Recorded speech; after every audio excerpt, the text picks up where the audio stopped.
नमस्कार दोस्तों, स्वागत है आप सबका अर्थशास्त्र की इस वीडियो क्लास में। आज का हमारा टॉपिक है relation between marginal and average cost, second long run cost का। तो सबसे पहले हम स्टार्ट करते हैं relation between marginal cost and average cost कि इन दोनों कॉस्ट में क्या संबंध होता है। एवरेज हमें पता है कि एवरेज कॉस्ट कैसे निकलती है, कैसे कैलकुलेट करेंगे, टोटल कॉस्ट को जब हम क्वांटिटी से भाग कर देते हैं, और मार्जिनल कॉस्ट के एक इकाई और उत्पादन करने से कुल लागत में जो परिवर्तन होता है उसे मार्जिनल कॉस्ट कहते हैं। अब इन दोनों के बीच रिलेशनशिप को समझेंगे। कहता है कि क्या होता है जब मार्जिनल कॉस्ट और इनमें क्या होगा, जब मार्जिनल कॉस्ट कम होती है तो औसत कॉस्ट भी उधर से कम होती है, लेकिन दोनों की दर क्या होती है, अलग अलग होती है। जब एवरेज कॉस्ट कम हो रही होती है तो मार्जिनल कॉस्ट भी कम हो रही होती है, लेकिन मार्जिनल कॉस्ट की दर घटने की दर एवरेज कॉस्ट से ज़्यादा होती है। और इसके बाद जब मार्जिनल कॉस्ट बढ़ती है, इधर से औसत कॉस्ट बढ़ती है, यानी कि जब औसत कॉस्ट बढ़ती है तो मार्जिनल कॉस्ट भी बढ़ती है, लेकिन मार्जिनल कॉस्ट के बढ़ने की दर क्या होती है, एवरेज कॉस्ट से ज़्यादा होगी। अब अगर इस बात को कहाँ से देखोगे, डायग्राम पे देखो, आपको एसी वक्र और एमसी वक्र दोनों दिए हुए, नीचे एसी और एमसी। अब एसी कम हो रही है तो जो मार्जिनल कॉस्ट है उससे ज़्यादा नीचे है, नीचे की ओर से जा रही है। और जब ये बढ़ने लगी है तो क्या होगा, जब बढ़ती है तो मार्जिनल कॉस्ट क्या है, ऊपर की ओर आ गई, और एसी उससे नीचे है। और जो मार्जिनल कॉस्ट है वो एवरेज कॉस्ट वक्र को उसके न्यूनतम बिंदु पर काटते हुए ऊपर की ओर जाती है। तो ये इनके बीच में रिलेशन है कि जब दोनों कॉस्ट कम होती हैं, एवरेज कॉस्ट भी कम होती है और मार्जिनल कॉस्ट भी कम होती है, तो एवरेज कॉस्ट की जो मार्जिनल कॉस्ट है वो जल्दी घटती है, और जब बढ़ती है तो मार्जिनल कॉस्ट एवरेज कॉस्ट से ज़्यादा तेजी से बढ़ती है। और ये दोनों मार्जिनल कॉस्ट एवरेज कॉस्ट को उसके न्यूनतम बिंदु पर काटते हुए ये ऊपर जाती है। नेक्स्ट पॉइंट हमारा है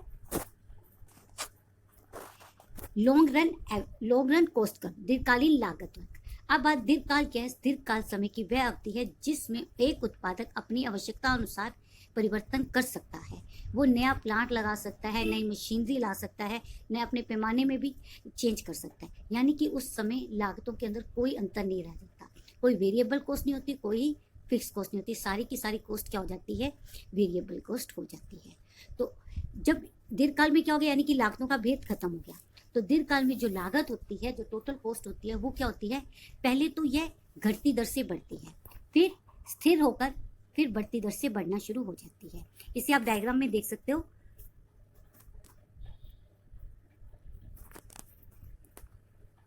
डायग्राम में देखिए, ये यहाँ से शुरू हो रही है, ये पहले घटती दर से बढ़ रही है, फिर स्थिर होकर फिर ये बढ़ना शुरू हो जाती है।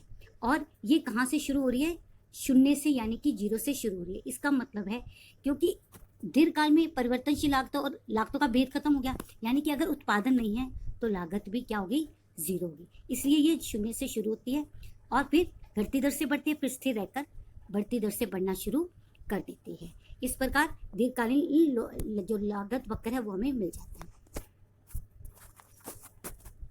आगे है दीर्घकालीन औसत और सीमांत वक्र। अब इसमें क्या है, कहते हैं जो दीर्घकाल है वो क्या है, एक लंबा समूह है, ये अल्पकालीन समय का जोड़ होता है।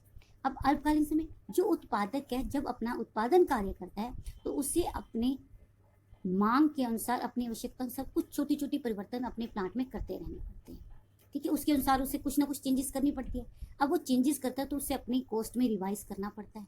ठीक है, तो उससे क्या होता है, वो छोटी छोटी अल्पकालीन रेखाएं उसकी बनती रहती हैं, और उन अल्पकालीन जो वक्र उसके बनते हैं उन सबको जब हम जोड़ देते हैं, कर्व को नीचे से छूती हुई एक रेखा निकालते हैं, तो वो क्या बन जाती है, दीर्घकालीन औसत वक्र। इसको हम कैसे समझ सकते हैं,